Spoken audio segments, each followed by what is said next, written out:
మన కుటుంబంలోని ఎవరైనా వృద్ధులు ఇంకొన్నాళ్లలో భగవంతుని దగ్గరకు చేరుకోబోతున్నారని చెప్పేందుకు ఇది ఒక సంకేతమేమో. ఒక తల్లి తన కొడుకుతో, మీ నాన్న చాదస్తాన్ని భరించలేకపోతున్నాన్రా, పైగా ప్రతిదానికి నష్టపెడుతున్నాడు అంటూ 68 ఏళ్ల తల్లి తన 46 ఏళ్ల కొడుక్కి 72 ఏళ్ల తండ్రి గురించి కంప్లైంట్ చేసింది. కొడుకు ఓపిగ్గా తన తల్లి చెబుతున్నదంతా వింటున్నాడు. చెప్పిందే 90 సార్లు చెబుతున్నాడ్రా మీ నాన్న, ఇప్పుడే చెప్పారు కదా అంటే ఇంకోసారి వినలేవా అంటూ చిరాకు పడతాడు. అడిగింది 60 సార్లు అడుగుతాడు. ఇందాకే ఇచ్చాను కదా అంటే ఇంకోసారి ఇవ్వలేవా అంటూ చిరాకు పడుతున్నాడు మీ నాన్న అని చెప్పగానే అప్పుడు ఆమె కొడుకు, అమ్మ, పెళ్లి చేసుకున్న కొత్తలో నాన్న మీద నీకేమైనా కంప్లైంట్స్ ఉండేవా? లేదురా, ఆయన బంగారు కొండ గతాన్ని తలుచుకుంటూ అందావిడ. పోనీ ఆయన 40వ ఏటలా నష్టపెట్టేవాడా? అబ్బే లేదురా. పోనీ 50వ ఏటలా నష్టపెట్టాడా?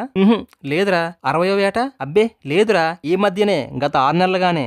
అప్పుడు ఆమె కొడుకు, అమ్మ, నీకు పెళ్ళైన కొత్తలోనో షష్ఠి టైంలోనో నాన్న చనిపోయి ఉంటే తట్టుకునేదానివి కాదమ్మా నువ్వు. ఇప్పుడు నాన్నగారిని దేవుడు తనతో తీసుకెళ్లే సమయం వచ్చింది. ఆయన వెళ్లిపోవడం మనకి బాధ కలిగించకూడదనే దేవుడు ఆ వయసులో నాన్న చేత నష్టపెట్టించి మనకి విసుగు వచ్చేలా చేసి మనకి నాన్న మీద ప్రేమ తగ్గేలా చేస్తున్నాడా భగవంతుడు. నాన్న వెళ్లిపోతున్నాడమ్మా. ఈ చివరి రోజుల్లోనే మనం నిజమైన ఓర్పుని, సహనాన్ని, ప్రేమని అందించి నాన్నకు తోడుగా ఉండాలి అని కొడుకు చెప్పగానే తల్లి కళ్ళ నిండా నీళ్లతో తండ్రి లాంటి తన కొడుకు వైపు చూసింది. కొడుకు చిన్న పిల్లాడిలా కనబడుతున్న తన తండ్రి వైపు చూశాడు. దయచేసి వృద్ధాప్యంలో ఉన్న మన తల్లిదండ్రులను నష్టపెడుతున్నారనే వంకతో అనాథ ఆశ్రమాల్లోనూ, ఓల్డేజ్ హోముల్లోనూ చేర్పించకండి. వాళ్ళని మనం కార్లలోనూ, విమానాల్లోనూ, ఆకాశ హర్మాల్లోనూ ఉంచాలని వాళ్ళు ఎప్పుడూ కోరుకోరు. వారి చివరి దశలో మనం వాళ్ళ కళ్ళ ముందు సంతోషంగా జీవిస్తూ ఆప్యాయంగా వారితో ఒక్క మాట మాట్లాడితే చాలని మాత్రమే కోరుకుంటారు.